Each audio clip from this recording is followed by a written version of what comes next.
अब हामी टार्गेटको नजिक छौँ। माँ बडिपालिकाको मन्दिर देखिरहेछ यताबाट। अब यो उकालो मात्र बाँकी छ। 42 फिट हाइटमा भएको जय बडिमालिका माईको मन्दिरमा दर्शन गर्ने भक्तजनहरू जाँदैछन्।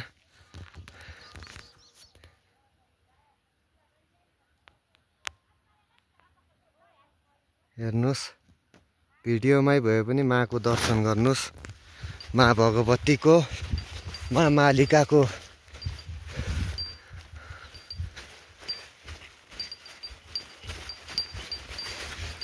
फाइनल्ली अब म चाहिँ आफ्नो लक्ष्य र टार्गेटतिर पुग्न सफल हुँदैछु। सब माताको कृपाले गर्दा।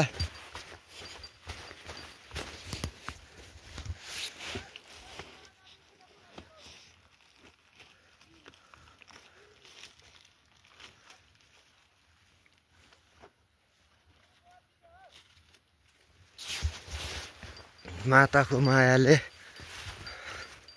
कृपाले यो ठाउँमा पुग्न सफल भएको छु। अब हेर्नुहोस्, बडिमालिका वरिपरिको रमणीय दृश्य, जहाँ स्वर्गको अनुभूति हुन्छ। मान्छेहरूले एकचोटि माईको दर्शन गर्न आउँदा मान्छेहरू यहीँ बसौँ जस्तो लाग्ने, न चिसोको अनुभूति, न जाडो हुने, न गर्मी हुने, न भोक लाग्ने, न प्यास लाग्ने। सब माताको कृपाले गर्दा फाइनल्ली आज घाम लागेको छ। बादलभन्दा पनि माथि छौँ हामी। माताको भवनमा पुग्न लाग्यौँ।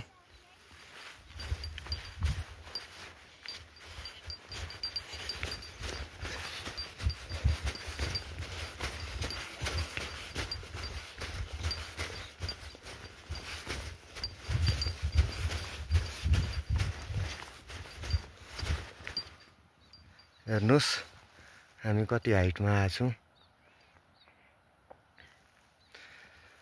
बाजुरामा जिल्लामा रहेको हाम्रो बडिमालिका माताको मन्दिर,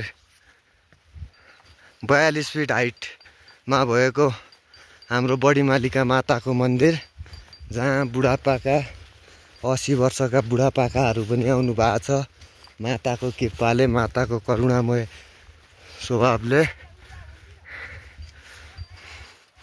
माता जगत जननीको मन्दिर जाने बाटो